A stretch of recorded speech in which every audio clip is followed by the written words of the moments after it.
304B, यह धारा 80, इस पर बात होनी है। दहेज मृत्यु ये क्या चीज है, कब जोड़ी गई थी? शायद 1983 या 86, कुछ ऐसा है। उस समय ये ऑफेंस लाया गया, और जैसा कि कल हम चर्चा कर रहे थे कि ये ऑफेंस एक कड़ा कानून माना जाता है, और कड़ा कानून इसलिए नहीं कि इसमें कोई सजा बहुत ज्यादा है, सजा तो इसमें और कम है। अगर किसी की दहेज मृत्यु पारित की गई है तो जो दोषी है उसे अधिकतम आजीवन कारावास और न्यूनतम 7 वर्ष का कारावास यह भी मिल सकता है। और अगर यह साबित हो कि आपने किसी की हत्या की है तो आपको अधिकतम फांसी और न्यूनतम आजीवन कारावास यह मिलता है। लेकिन इसके बाद भी दहेज मृत्यु से संबंधित कानून एक कड़ा कानून माना जाता है, और उसका कारण ही है कि दहेज मृत्यु के संबंध में जो प्रक्रिया है उसके नियम बदल जाते हैं। पूर्व में धारा 113B थी,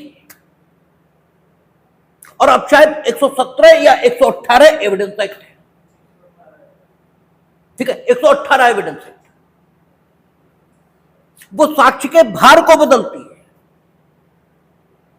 वो कहती है कि कुछ चीजें, सिर्फ कुछ चीजें, अभी हम लोग देखेंगे, सेक्शन पढ़ेंगे, तो बस कुछ परिस्थितियां अभियोजन को सिद्ध करनी होंगी, और जैसे ही अभियोजन उन परिस्थितियों को सिद्ध करेगा वैसे विधि की अखंडनीय अवधारणा यह उत्पन्न हो जाएगी। और विधि की वो अखंडनीय अवधारणा उन व्यक्तियों को जो कि मृतका के वैवाहिक नातेदार इस श्रेणी के होंगे, उन्हें दहेज मृत्यु का दोषी बना देगी, बिना इस बात के साबित हुए कि उन्होंने ही मृतका की मृत्यु पारित की है। मीनिंग देयर बाय मृतका की मृत्यु कैसे घटित हुई, या किसके कारण घटित हुई, या किसके कृत्य का परिणाम है, इन तथ्यों के साबित हुए बिना ही यदि कुछ तथ्य जो धारा 80 में बताए जाएंगे वे अभियोजन के द्वारा साबित कर दिए गए हैं, तो फिर इस तथ्य का कोई मतलब नहीं रह जाएगा कि मृतका की मृत्यु ये किसके कृत्य के परिणाम स्वरूप हुई। ये सीधे सीधे विधि अखंडनीय अवधारणा के तौर पर न्यायालय के समक्ष यह स्थिति पैदा कर देगी कि न्यायालय यह साबित मान लेगा कि मृतका की मृत्यु उसके वैवाहिक नातेदारों ने ही कारित की है। यद्यपि न्यायालय के समक्ष कुछ साबित नहीं हुआ, साबित कर दिया जाए अलग बात है, लेकिन अगर साबित न भी हो तो भी मृतका की मृत्यु उसके वैवाहिक नातेदारों ने कारित की है, न्यायालय ऐसा साबित मानेगा। क्यों? इसलिए क्योंकि 118 भारतीय साक्ष्य अधिनियम और पूर्व का 113B भारतीय साक्ष्य अधिनियम कुछ परिस्थितियों के साबित होते ही विधि की अखंडनीय अवधारणा उत्पन्न करता है कि अमुक तथ्य साबित होते ही न्यायालय यह उपधारित करेगा।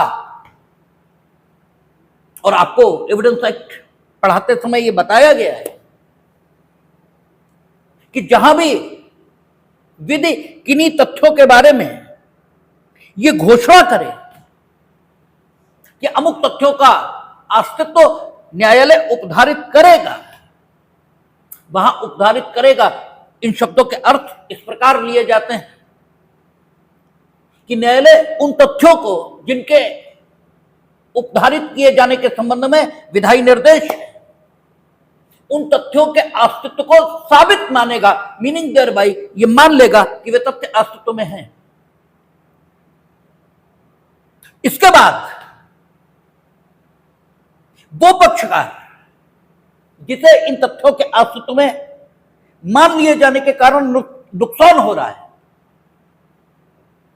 वो अगर चाहे तो इन तथ्यों के अस्तित्व में न होने की बात को साबित करे, और अगर वो अपने दायित्व का निर्वहन नहीं करता तो न्यायालय ने तो उन तथ्यों के अस्तित्व में होने को साबित मान ही लिया है, और जब साबित मान लिया तो न्यायालय उन तथ्यों के अस्तित्व में होने की बात को ध्यान में रखकर मामले का न्याय निर्णय कर सकता है। और अगर उसने मामले का न्याय निर्णय इन तथ्यों के आधार पर कर दिया जो कि उपधारित किए जाने का विधायी निर्देश कहां मिला, धारा 118 में, अर्थात कि मृतका की मृत्यु उसके वैवाहिक नातेदारों ने दहेज मृत्यु के रूप में की है। तो फिर सीधी बात आ गई कि वैवाहिक नातेदार दहेज मृत्यु के लिए उत्तरदायी हो जाएंगे, और फिर जो प्रश्न बचेगा वो सिर्फ दायित्व के विस्तार का बचेगा कि सजा कितनी दी जाए, आजीवन कारावास या न्यूनतम 7 वर्ष। जबकि अगर हत्या का आरोप लगाया जाए कि अमुक व्यक्ति ने हत्या की है, मृतका की, तो फिर संपूर्ण भार अभियोजन पर रहेगा। अभियोजन यह साबित करे कि मृतका की मृत्यु उसके वैवाहिक नातेदारों ने कारित की है, यह अभियोजन साबित करे। और उन दशाओं में अगर मृतका की मृत्यु अपने ससुराल में हुई है, ठीक है, तब तो पूर्व के एविडेंस एक्ट की धारा 106 और वर्तमान एविडेंस एक्ट में 106 को किससे प्रतिस्थापित किया, 109, उस धारा की सहायता से अभियोजन का काम तब भी आसान हो जाएगा, क्योंकि पूर्व की धारा 106 और वर्तमान की 109 क्या कहती है कि विशेषतः ज्ञात तथ्य उसी व्यक्ति को साबित करने होंगे जिसे वे तथ्य विशेषता ज्ञात हैं। आपके घर में मृतका थी, वो कैसे मरी इसकी जानकारी आप ही को होगी, तो आप ही ये साबित करेंगे कि उसे किसी ने मारा नहीं था बल्कि वो अपनी स्वाभाविक मृत्यु को प्राप्त हुई है। ये अगर साबित करने में आप असफल हुए तो आप दोषित हो जाएंगे, लेकिन ये उस दशा में जबकि मृतका की मृत्यु ससुराल में ही हुई हो। लेकिन अगर मृतका की मृत्यु ससुराल में नहीं हुई और आप मृतका की हत्या करने का आरोप उसकी ससुराल वालों पर लगा रहे हैं, ठीक है, तो स्थिति अभियोजन के लिए दुष्कर होगी। फिर अभियोजन को यह साक्ष्य लाना पड़ेगा कि महिला की हत्या उसके वैवाहिक नातेदारों ने की है, क्योंकि हत्या में कोई उपधारणा नहीं है। हत्या में प्रक्रिया के नियम सामान्य हैं, और प्रक्रिया के नियम सामान्य होने की दशा में साबित करने का भार किस पर है, अभियोजन पर, उस पक्ष पर जो ये कहता है कि न्यायालय मेरी बात पर विश्वास करे और मेरी बात पर विश्वास करके दायित्व के संबंध में या कार्यवाही के संबंध में अपने निर्णय को प्रदान करे, ये फिर उसकी जिम्मेदारी है। तो इसलिए अगर हत्या का आरोप लगाया जाए ससुराल वालों पर, तो ससुराल वालों के लिए अपने को निर्दोष साबित करना ज्यादा आसान है, क्योंकि हत्या की दशा में अगर मृतका की मृत्यु ससुराल में नहीं हुई तो वो सिर्फ इतना कहकर कि हमने कुछ नहीं किया, ठीक है, अपने दायित्व को नकार सकते हैं और उससे बच भी सकते हैं। वो सिर्फ इतना कह दें कि हमने कुछ नहीं किया, यदि मृतका की मृत्यु ससुराल में नहीं हुई है तो अभियोजन ये साबित करे कि इन्होंने ही मारा, और अगर युक्ति संदेहों के परे अभियोजन ये साबित करने में असफल रहा तो वो कुछ भी न करें तो भी परिणाम दोषमुक्ति होगी। क्यों? इसलिए क्योंकि उनके विरुद्ध कोई उपधारणा नहीं है, न साबित करने का भार उन पर है कि वे ये साबित करें कि वे निर्दोष है। हां, मृतका की मृत्यु ससुराल में हुई हो तब बात अलग है, क्योंकि फिर 106 पुराना और वर्तमान का 109 उसका बर्डन आप पर आ जाएगा और आप ये साबित करें कि उसकी मृत्यु कैसे हुई। लेकिन अगर ससुराल में नहीं हुई तो बस बात खत्म, हमने कुछ नहीं किया, अब योजन साबित करें। लेकिन अगर आप पर आरोप दहेज मृत्यु का लगा तो सजा भले ही कम है,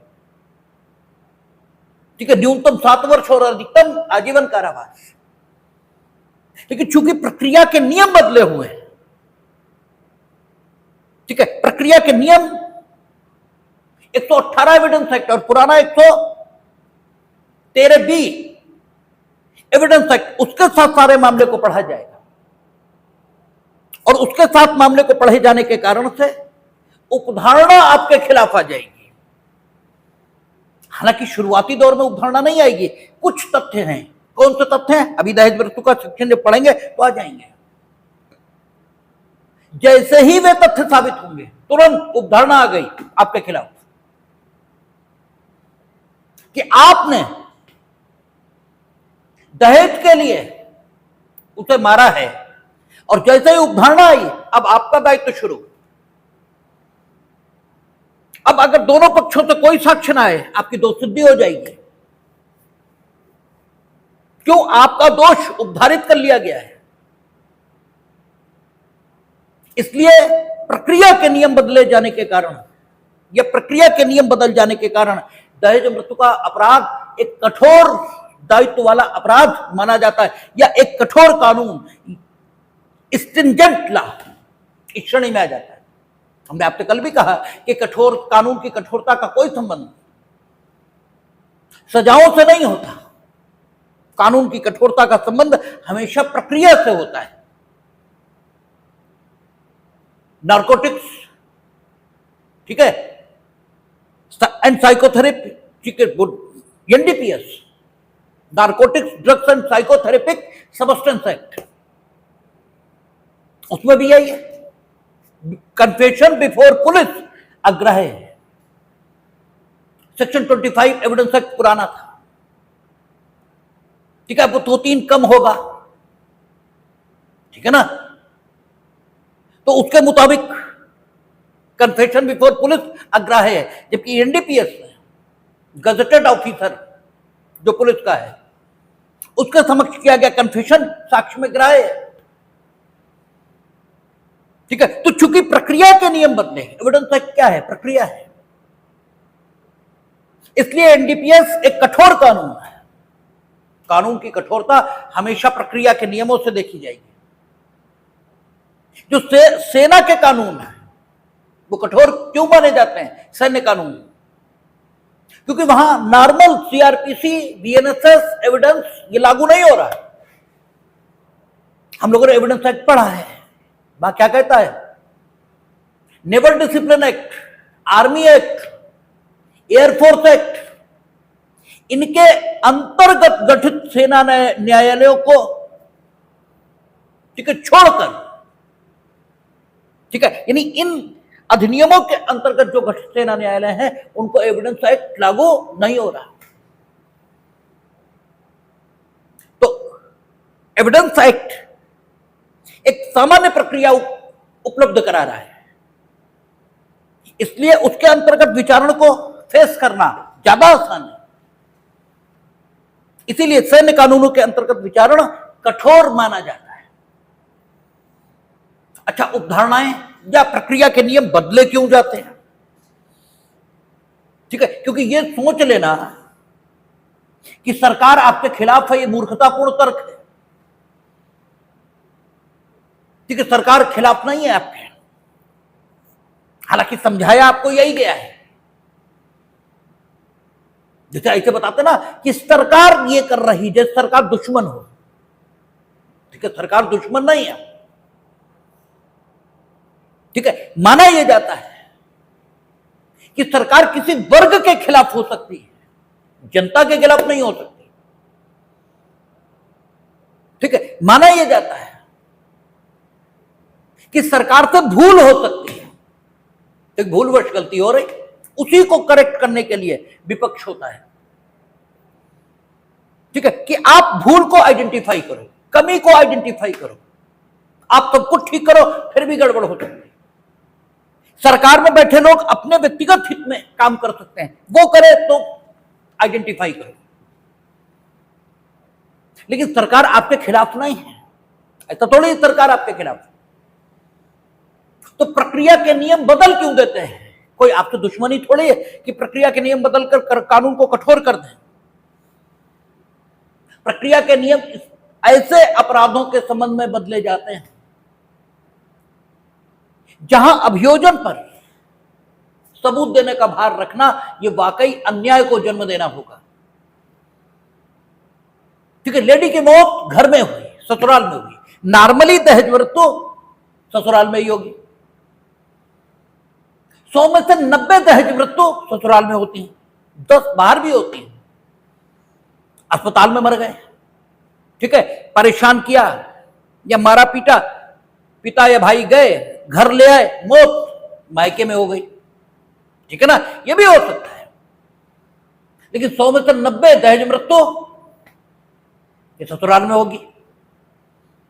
अब अगर साबित करने का जो सामान्य तरीका है उसी को अपनाएं तो अभियोजन पर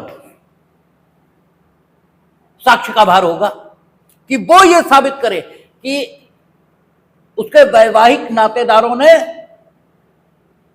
उसकी हत्या की है और दहेज के लिए की है। ठीक है, दहेज पहले मांगा, हत्या बाद में हुई है, तो दहेज के लिए हत्या की यह संबंधित कर पाना बड़ा कठिन होगा, क्योंकि दहेज मांगा वो 498A के अंतर्गत अपराध, ठीक है, या किसी अन्य सेक्शन के अंतर्गत अपराध, उद्दापन उद्दापन जो मान लो तुम, ठीक है। लेकिन हत्या दहेज मृत्यु है या दहेज के कारण मारा, ये तो मारते समय दहेज मांग रहे हो तब बात आएगी ना, ठीक है। मारते समय दहेज मांग रहे थे, अन्यथा तो दहेज मांगा और हत्या की, ये दो बातें हैं, ठीक है। तो दोनों बातें अलग अलग हो गई। अब घर के अंदर जहां उस लेडी के अलावा जिसकी मौत हुई है उसके पक्ष का एक भी आदमी मौजूद नहीं, तो ये कौन बताएगा, कौन गवाही देगा, कौन साक्ष्य देगा कि उसकी मृत्यु किसने कारित की और क्यों की? और अगर साक्ष्य के सामान्य सिद्धांत आप लागू करेंगे तो किसी भी तथ्य को साबित करने के लिए दो ही प्रकार का साक्ष्य यह हो सकता है, एक मौखिक, दूसरा दस्तावेजी। तो दस्तावेजी साक्ष्य तो उपलब्ध नहीं होगा क्योंकि लेडी को लिखने का मौका तो मिला नहीं होगा, और मिला भी होगा तो उसके मरने के बाद कौन सी वो लिखावट सुरक्षित रहेगी? भाई वो तो मरी गई और घर वालों को सूचना होगी बाद में, तो लेख वो कितनी देर सुरक्षित रहेगा इसका तो कोई मतलब ही नहीं बचा। और मौखिक साक्ष्य आएगा कहां से? क्योंकि उस समय, उसकी मृत्यु के समय जो मौजूद होंगे वहां वो कोई भी उसके पक्ष के नहीं है, वो तो सब खुद दहेज मृत्यु कारित करने वाले या उस दहेज मृत्यु कारित करने वालों से सहानुभूति रखने वाले लोग हैं। तो साबित कैसे होगा? ठीक है, हर बार। अच्छा, जहां तक सवाल यह है मौखिक साक्षी का, वो प्रत्यक्षदर्शी होना चाहिए, ठीक है, क्योंकि धारा 60 एविडेंस एक्ट, पुराने एविडेंस एक्ट की बात करें तो धारा 60 थी कि मौखिक साक्ष्य प्रत्यक्ष होना चाहिए, ठीक है। मौखिक साक्षी जिस तथ्य का साक्ष्य देने आया है उस तथ्य की प्रकृति के मुताबिक, अर्थात यदि वो तथ्य आंखों से देखे जा सकने योग्य है तो वो ऐसे व्यक्ति का साक्ष्य होना चाहिए जो ये कहे कि उस तथ्य को स्वयं हमने अपनी आंखों से देखा था। अगर वो तथ्य कानों से सुने जा सकने योग्य है तो उस व्यक्ति का साक्ष्य होगा जो ये कहे कि हमने उस तथ्य को कानों से सुना था। अगर किसी तथ्य का अनुभव किसी अन्य ज्ञानेंद्रिय से किया जा सकता था तो ये उसी व्यक्ति का साक्ष्य होना चाहिए जो ये कहे कि हमने अमुक तथ्य का अनुभव अमुक ज्ञानेंद्रिय इससे किया था। और ऐसे साक्षी को प्रत्यक्षदर्शी साक्षी या चक्षुदर्शी साक्षी ये कहा जाता है। तो भाई ये आएगा कहां से? ठीक है। और चक्षुदर्शी साक्षी के अलावा प्रत्येक मौखिक साक्ष्य देने वाले साक्षी को क्या माना जाएगा? अनुश्रुत साक्षी। और उसके द्वारा दिए गए साक्ष्य को ग्राह्य किया ही नहीं जाएगा। तो प्रत्येक ऐसा मुकदमा जिसमें विवाहिता की मृत्यु होगी छूट ही जाएगा, ये सजा हो ही नहीं सकता। ठीक है, ये कैसे सजा होगा? ये हो ही नहीं पाएगा सजा। तो जब ऐसी दशाएं होती हैं कि अभियोजन के लिए यह असंभव है कि वह किसी तथ्य का साक्ष्य संकलित कर पाए और संकलन के उपरांत न्यायालय में प्रस्तुत कर पाए, तो उस तथ्य को उपधारित करने का विधायी निर्देश ये विधायिका दे देती है। जिस तथ्य का साक्ष्य संकलन अभियोजन के लिए बिल्कुल असंभव है। ठीक है, उस तथ्य का साक्ष्य विधायिका देने के लिए, ठीक है, अभियोजन पर भार नहीं रखती बल्कि विधायी निर्देश देती है कि फिर क्या किया जाए, उस तथ्य के अस्तित्व में होने को न्यायालय उद्धारित कर ले। जैसे रेप के मामलों में था, वे मामले जो 64(2) में आ रहे थे, जो पहले 376(2) में आ रहे थे, उनके संबंध में भी उदाहरणा, ठीक है, पहले 114(a) में थी और शायद 116 या 115 उसमें आ गई है। उसमें कहा है कि वे अपराध जो 64(2) में वर्णित है, उसमें अगर पीड़िता ये कहती है कि उसकी सम्मति नहीं थी तो न्यायालय उद्धारित करेगा कि उसकी सम्मति नहीं थी। उसकी सम्मति थी फिर आपको साबित करना होगा। ठीक है, तो जहां साक्ष्य मिलना कठिन है किसी विशेष तथ्य का, जैसे 64(2) में भी सम्मति की उदाहरणा होगी, वो भी उस दशा में जब पीड़िता ये कहे कि हमने सम्मति नहीं दी थी, तब। ऐसे ही दहेज मृत्यु के मामलों में पूरी दहेज मृत्यु को उद्धारित नहीं किया जाएगा। ठीक है, केवल कुछ तथ्यों का साक्ष्य दे दिए जाने की दशा में यह उद्धारित किया जाएगा कि मृतका की मृत्यु उन वैवाहिक नातेदारों ने की है जिन्होंने उसकी मृत्यु के कुछ समय पहले उसे दहेज के लिए परेशान किया था। बहुत समय पहले परेशान किया था, मृत्यु से कुछ समय पहले परेशान नहीं किया था। तो स्थिति क्या बनेगी कि तब वे दहेज मृत्यु के दोषी नहीं है, तब 498(a) पुराना जो, क्योंकि बहुत समय पहले किया था, उस दहेज के उत्पीड़न से मृत्यु का कोई ताल्लुक ही नहीं है। ठीक है, मृत्यु से कुछ समय पहले दहेज के लिए परेशान किया, यह चीज आनी चाहिए। अब यह चीज नहीं आई, यह आया कि मृत्यु से बहुत पहले दहेज के लिए परेशान किया था और मृतका की मृत्यु हुई ससुराल में है, तो लगभग वही प्रभाव आ जाएगा। क्योंकि दहेज के लिए परेशान करना वो 498(a) या वर्तमान में कितना 86 हो गया है, 85 वो हो जाएगा। ठीक है, 498(a) दहेज के लिए या किसी भी ढंग से वैवाहिक महिला के साथ क्रूरता, इसका बर्ताव है, जो अब 85 हो गया वो मान लिया जाएगा। और चूंकि महिला की मृत्यु कहां हुई, आपके घर में, इसलिए एविडेंस आप देंगे। ठीक है भाई, ठीक है, दहेज मृत्यु नहीं है क्योंकि मृत्यु से कुछ समय पहले उसे परेशान किया गया, ये बात ही नहीं आई। ठीक है, लेकिन मरी तो आपके घर में है, तो 106 एविडेंस है पुराना, और 109 वर्तमान का। अब भी आप ही को साक्ष्य देना है, ठीक है। लेकिन अगर घर में मृत्यु नहीं है और बहुत समय पहले दहेज के लिए परेशान किया गया था, यह साबित हुआ, तो 498A तो साबित हो गया। लेकिन दहेज मृत्यु या हत्या, इसे साबित करने में कठिनाई है। दहेज मृत्यु तो साबित ही नहीं होगी, क्योंकि मृत्यु से बहुत पहले परेशान किया गया, यानी एक इसेंशियल इंग्रेडिएंट दहेज मृत्यु का पूरा ही नहीं हुआ।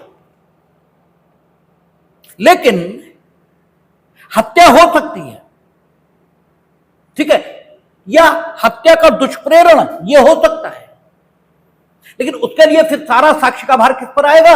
अभियोजन पर, अगर मृत्यु ससुराल में नहीं हुई, ठीक है। लेकिन दहेज मृत्यु संबंधी जो नया सेक्शन लाए हैं और जो उदाहरणा के साथ पढ़े, तो इन सब समस्याओं का समाधान हो जाता है।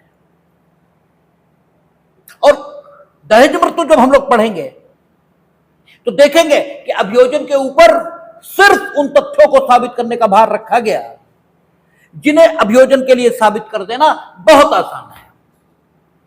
बहुत आसान है मीनिंग देयर बाय जिनका साक्ष्य अभियोजन के पास सुलभ रहेगा, और उन तथ्यों का, जिन तथ्यों का साक्ष्य अभियोजन को मिल नहीं सकता,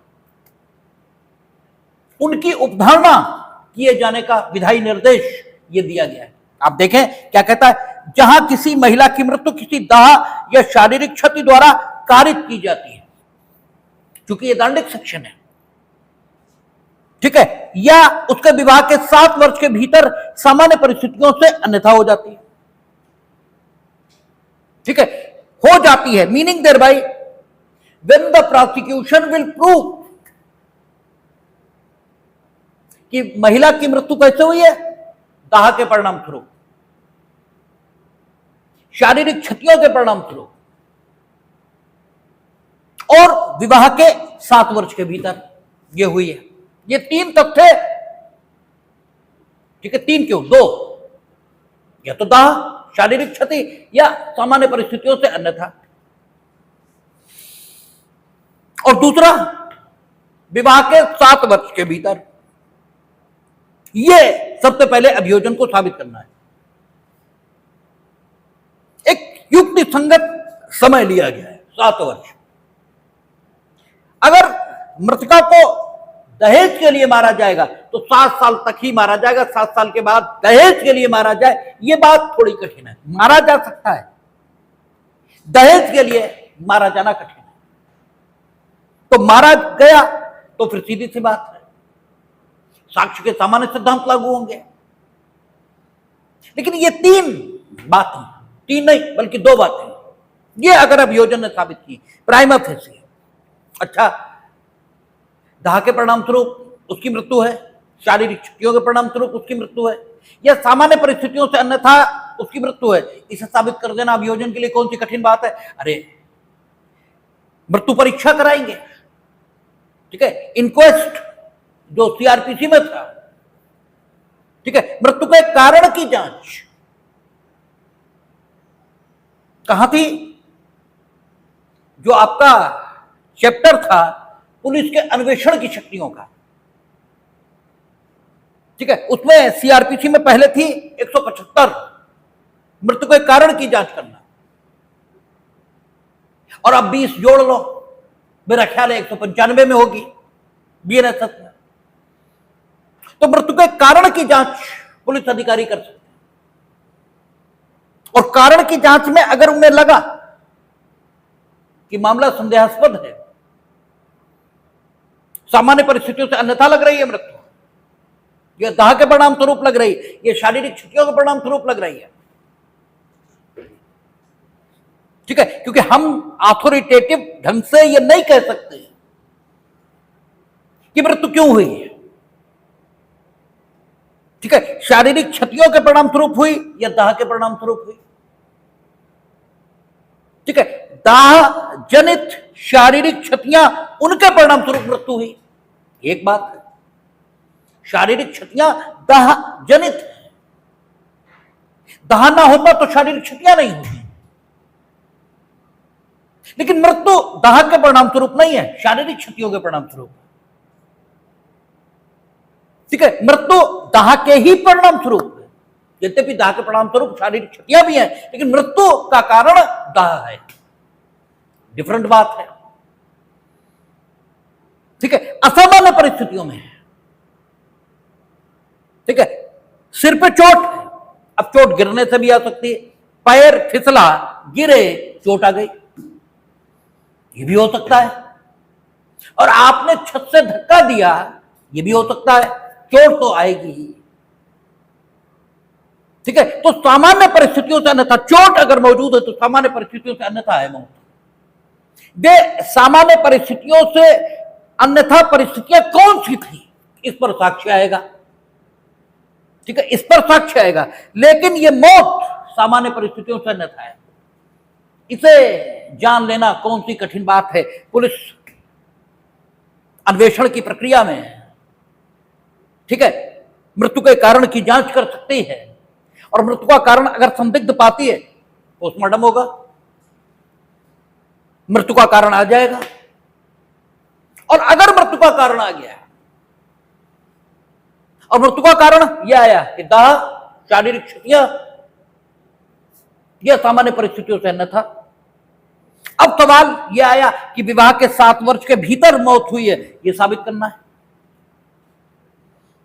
ठीक है, विवाह के 7 वर्ष के भीतर हुई, इसे भी साबित कर देना कोई कठिन बात नहीं, क्योंकि 2 तरीके के साक्ष्य से कोई भी तथ्य साबित किया जा सकता है।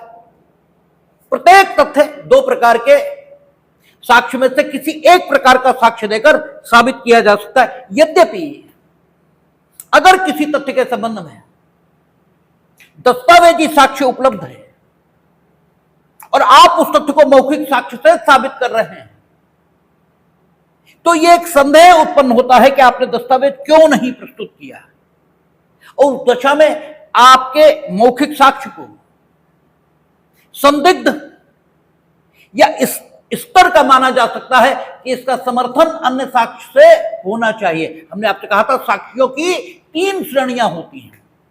एक श्रेणी कौन सी है, जबकि साक्षी 100% विश्वसनीय है, उसने साक्ष्य दिया और पूरी तरह उस पर विश्वास हम कर रहे हैं। दूसरा, वो 100% अविश्वसनीय है, और तीसरा विश्वसनीय भी है, अविश्वसनीय भी है।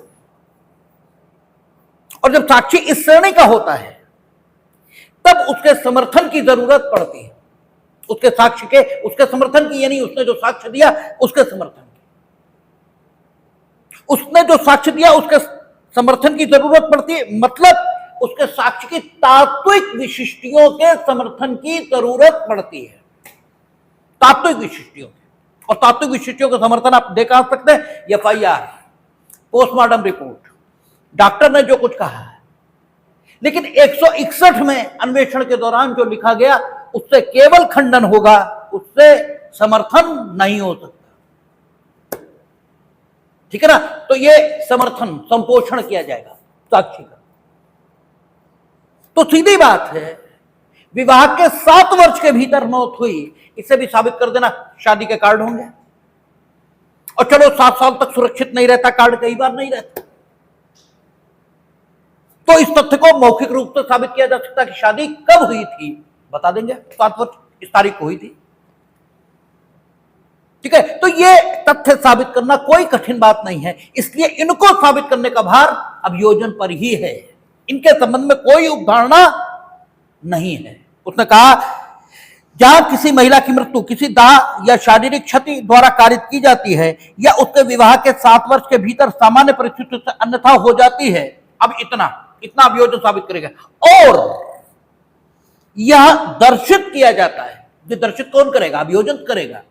भाई 2 ही पक्ष तो हैं जो न्यायालय के समक्ष सब कुछ दर्शित करेंगे, एक अभियोजन, दूसरा बचाव। तो अभी तो भूमिका अभियोजन की चल रही, और यह दर्शित किया जाता है, इसका मतलब अभियोजन अपने साक्ष्यों के माध्यम से यह दर्शित करेगा कि उसकी मृत्यु के कुछ पूर्व, अब यहां कोई समय नहीं उसने बताया, 1 महीना पूर्व, 7 दिन पूर्व, 2 दिन पूर्व, 1 वर्ष पूर्व, कुछ नहीं। और ये इसलिए नहीं बताया क्योंकि प्रत्येक व्यक्ति के मन पर विभिन्न बातों के जो प्रभाव हैं, ये अलग अलग समय अंतराल तक अपना प्रभाव डालते रहते हैं। कुछ थोड़े, ठीक है, बेशर्म स्वभाव का कह लें या थोड़ी मोटी खाल के कह लें, ठीक है, ऐसे लोग होते हैं, उन्हें अभी कुछ कहो 10 मिनट बाद भी उनके ऊपर कोई प्रभाव नहीं। और कुछ लोग ऐसे होते हैं जो जरा सी बात कह दी जाए और महीनों, ठीक है, उसका प्रभाव अपने मन में मान सकते हैं। तो क्रूरता कुछ समय पूर्व, मृत्यु से कुछ समय पूर्व बरती गई, कुछ समय पूर्व। यह तथ्य का प्रश्न है कि अभियोजन ने जो दर्शित किया कि इतने समय पूर्व क्रूरता हुई थी, ठीक है, क्या वो समय युक्ति संगत माना जा सकता है दहेज मृत्यु पर निर्णय करने के लिए? कुछ समय पूर्व हुई क्रूरता के रूप में यह न्यायालय तय करेगा, ठीक है। नॉर्मली जो एविडेंस आता है, सरकारी वकील के नाते हमें मालूम ही है, वो एविडेंस यही आता है कि आपने आखिरी बार लड़की से कब बात की थी। वो बताते हैं 2 दिन पहले, 3 दिन पहले, 4 दिन पहले, 7 दिन पहले। और ये कोई एबनॉर्मलिटी आज की डेट में है भी नहीं, प्रतिदिन लगभग फोन पर बात हो जाती है, ठीक है। और जब दहेज मृत्यु जैसी स्थितियां हों तब तो रोज हो ही जाएगी, ठीक है। कब आपकी बात हुई थी बताते हैं, इस दिन हुई थी। क्या कहा था लड़की ने, अब वो बताएंगे कि ये कहा था कि दहेज दो नहीं तो मार डालेंगे या जो भी। तो मृत्यु से कुछ समय पूर्व दहेज के लिए क्रूरता की बात आ गई है, यह दर्शित करना पड़ेगा। और यह दर्शित किया जाता है। अब बस अभियोजन का भार यहीं पर खत्म। इतना अभियोजन ने दर्शित कर दिया, और इतना अभियोजन आसानी से दर्शित कर सकता है, इतना साक्ष्य तो अभियोजन के पास रहेगा कि उसने, ठीक है, मृतका की मृत्यु कैसे हुई, दाह के परिणाम स्वरूप, शारीरिक क्षतियों के परिणाम स्वरूप, या सामान्य परिस्थितियों से अन्यथा। कितने समय के भीतर हुई, विवाह के 7 वर्ष के भीतर। और क्या दर्शित किया गया, और यह दर्शित किया गया कि मृत्यु से कुछ समय पूर्व उसे दहेज के लिए किसने, उसके वैवाहिक नातेदारों ने। और यह दर्शित किया जाता कि उसकी मृत्यु के कुछ पूर्व उसके पति ने या उसके पति के किसी नातेदार ने, यानी पति ने नहीं किया लेकिन पति के किसी नातेदार ने किया, दहेज की किसी मांग के लिए या दहेज के संबंध में। दहेज की मांग नहीं की, बस ये कहा कि कम दहेज लाए, तो दहेज के संबंध में या दहेज की मांग के संबंध में उसके साथ क्रूरता की थी या उसे तंग किया था। दोनों बातें, क्रूरता अलग बात है, तंग करना अलग बात है। खाना नहीं दिया, ठीक है, कपड़े नहीं दिए, ठीक है, प्रॉपर जैसे फैमिली मेंबर्स को रखा जाता वैसे नहीं रखा, ठीक है। सामाजिक मौकों पर फैमिली मेंबर के रूप में जो सम्मान या जो व्यवहार होना चाहिए वो नहीं किया गया, ये तंग करने की परिभाषा में आएगा, ठीक है ना। या उसे तंग किया गया था, वहां ऐसी मृत्यु को दहेज मृत्यु कहा जाएगा, ऐसी मृत्यु को, ठीक है, जो दाह के परिणाम स्वरूप शारीरिक क्षतियों या सामान्य परिस्थितियों से अन्यथा। और ऐसा पति या नातेदार उसकी मृत्यु कारित करने वाला समझा जाएगा, समझा जाएगा, मीनिंग देयर बाय मान लिया गया। और इसको हम पढ़ेंगे किसके साथ, 118 के साथ, यानी 113B के साथ। तो वहां यह कहता है कि जैसे ही ये चीजें साबित होंगी, 7 वर्ष के भीतर कुछ समय पूर्व क्रूरता का व्यवहार किया जाएगा, तो वहां लिखा न्यायालय फिर यह उपधारित करेगा, ठीक है, उपधारित करेगा, मीनिंग देयर बाय न्यायालय मान लेगा कि उसकी मृत्यु दहेज मृत्यु है, और उसकी ये दहेज मृत्यु उसके पति ने या उसके पति के उस वैवाहिक नातेदार ने कारित की है, ये मान लेगा। और जब मान लेगा तो फिर साक्ष्य का भार आप पर आ गया। अब अगर आपने अपने साक्ष्य के भार को उन्मोचित नहीं किया, यानी बचाव पक्ष ने उन्मोचित नहीं किया, तो फिर स्थिति यह बनेगी कि व्यक्ति दोषित होगा। अब एक चीज महत्व की है, यहां क्रूरता को डिफाइन नहीं किया है। ठीक है, उनका क्रूरता या उसे तंग किया, इसलिए प्रश्न उठता रहा है कि पूर्व की धारा 498A और वर्तमान की 85, वहां जो क्रूरता की परिभाषा दी है, क्या वो क्रूरता दहेज मृत्यु में मानी जाएगी या नहीं, या उसके सहित अन्य प्रकार की क्रूरता भी दहेज मृत्यु के संबंध में क्रूरता मानी जाएगी। कॉन्सेप्चुअली स्थिति क्या है, यह विवाद का प्रश्न रहा है, क्योंकि आप 86 देखेंगे, पहले 86 स्पष्टीकरण के रूप में जुड़ी हुई थी 498 के साथ। क्रूरता की परिभाषा कहता धारा 85 के प्रयोजनों के लिए क्रूरता से निम्नलिखित अभिप्रेत है, यहां धारा 80 का जिक्र नहीं है। ठीक है ना, इसका मतलब यह प्रश्न स्वाभाविक रूप से उठेगा कि आखिर यहां क्रूरता का क्या अर्थ है। लेकिन 85 में जब क्रूरता की डेफिनेशन हम लोग देखते हैं तो वहां लिखा जरूर है कि धारा 85 के लिए क्रूरता ये है, लेकिन वो क्रूरता की डेफिनेशन अपने में सब कुछ इंक्लूड कर लेती है। या यूं कहें, क्रूरता के जितने प्रकार हो सकते हैं सब उसके भीतर आ ही जाएंगे। इसलिए माननीय उच्चतम न्यायालय ने यह निर्धारित किया है कि 498A में वर्णित क्रूरता की परिभाषा दहेज मृत्यु के संबंध में भी क्रूरता की परिभाषा के रूप में ली जाएगी। और दहेज मृत्यु के संबंध में एक बात और जुड़ी हुई है, क्रूरता का व्यवहार या तंग करना।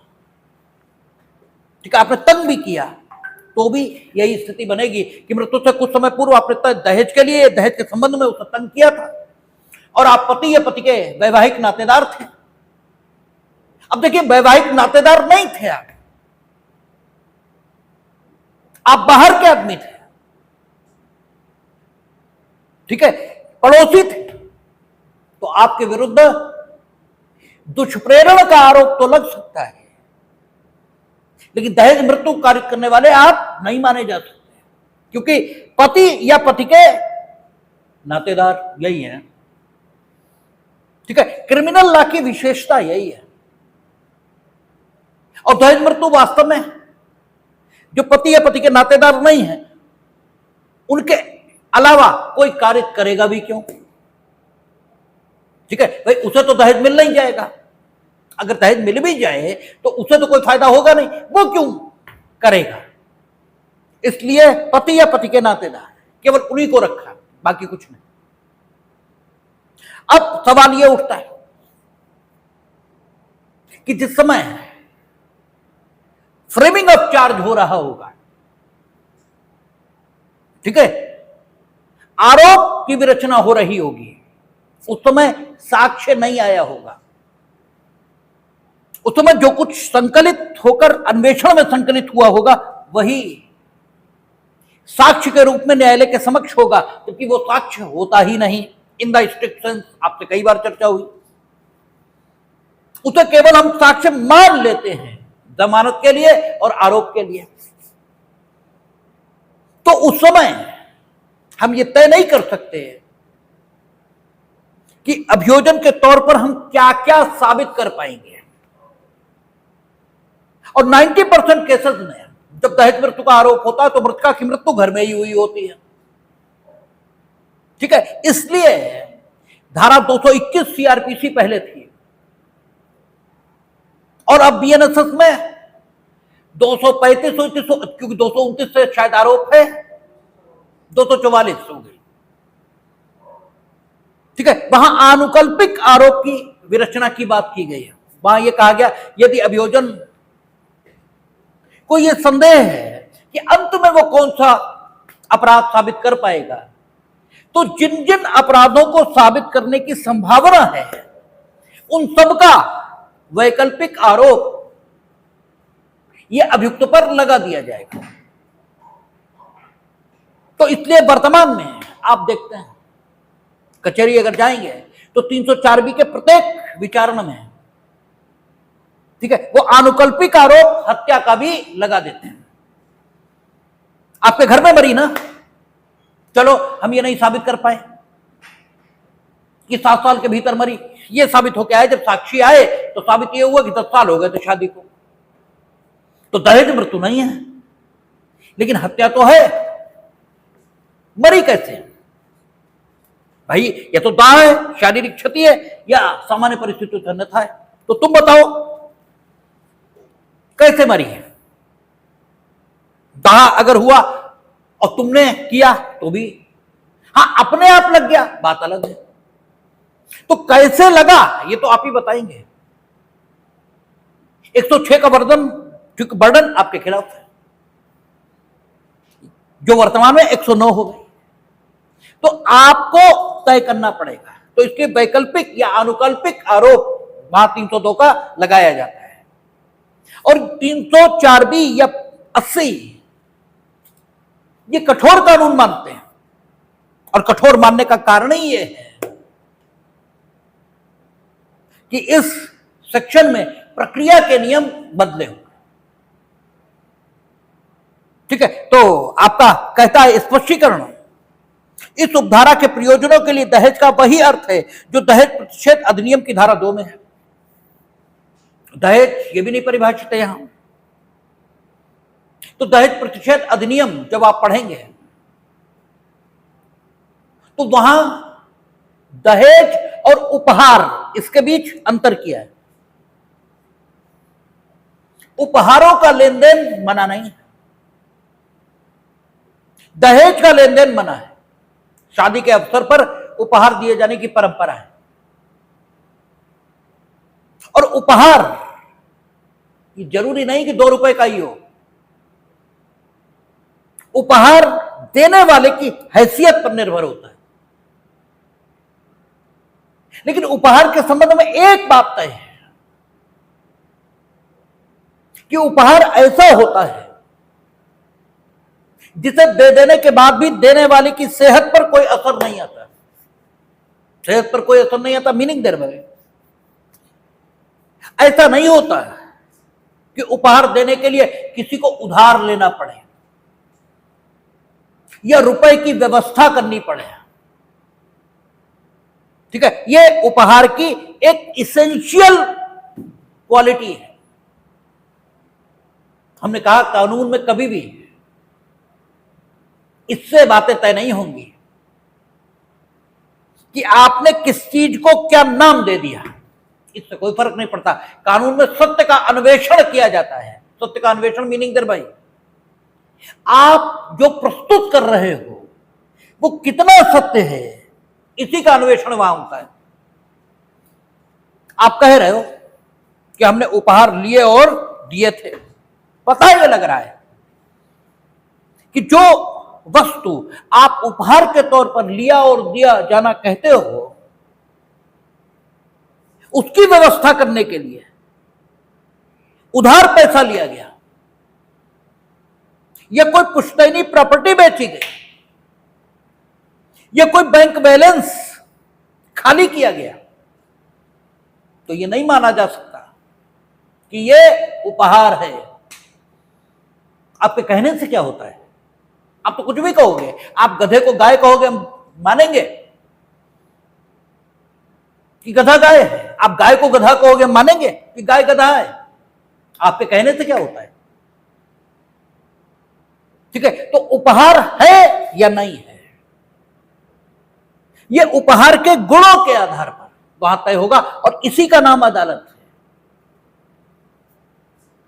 ठीक है, और यह तथ्य है जो किसी वस्तु का उपहार होना या न होना तय करेंगे। इन्हीं तथ्यों को साक्ष्य संबंधी तथ्य कहा जाता है। कि जैसे उधार पैसा लिया गया, ये एक तथ्य है, और उधार दिया गया ये साक्ष्य है इस बात का कि ये उपहार नहीं है। आपके कहने से चीजें नहीं होंगी।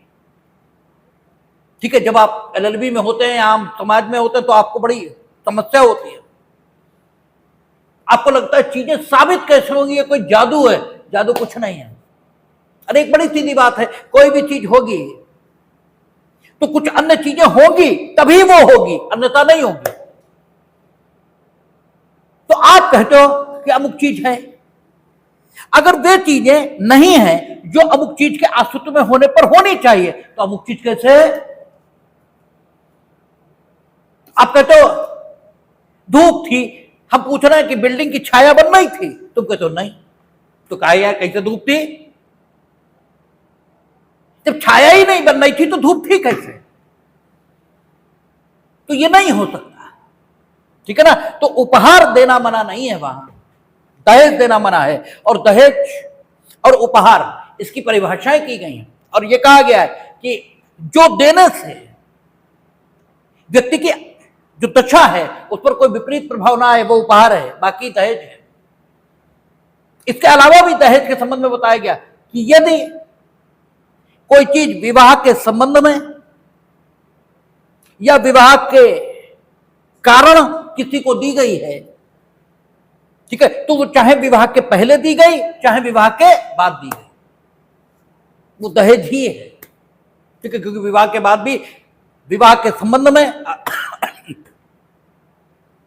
अगर कुछ देने की बात की जा रही है, कुछ मांगा जा रहा है, तो वो भी दहेज है, ठीक है। तो दहेज प्रतिषेध अधिनियम में जो दहेज की परिभाषा दी गई है वही यहां दहेज की परिभाषा मानी जाएगी, ठीक है।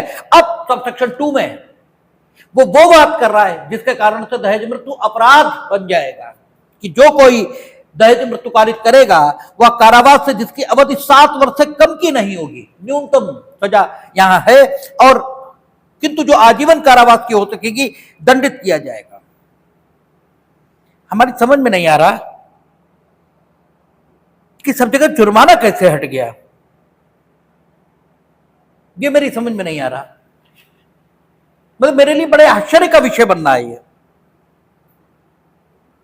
भाई जब जुर्माना है नहीं तो आप लगा कैसे देंगे? और यहां बिल्कुल नहीं लिखा है। तो भाई हम ये बिल्कुल नहीं कह रहे कि जुर्माना अब है, अब हम कह नहीं सकते। अब क्यों नहीं है भाई, इस पर सोचना पड़ेगा, क्योंकि मेरे लिए बड़े आश्चर्य का विषय बनना है अब कि कई सेक्शन हम लोग देख चुके हैं जहां पर जुर्माना ही नहीं है, और जुर्माना चूंकि पृथक दंड है तो आप ऐसे दे कैसे देंगे? है? लेकिन जुर्माना तो लगता आ रहा है। तो भाई कल जरा हम इस विषय पर बात करते हैं, तब देखेंगे, ठीक है। और अगला सेक्शन अगर हम शुरू भी करते हैं तो हम खत्म नहीं कर पाएंगे, इसलिए इस पर बात कल करेंगे, देखेंगे।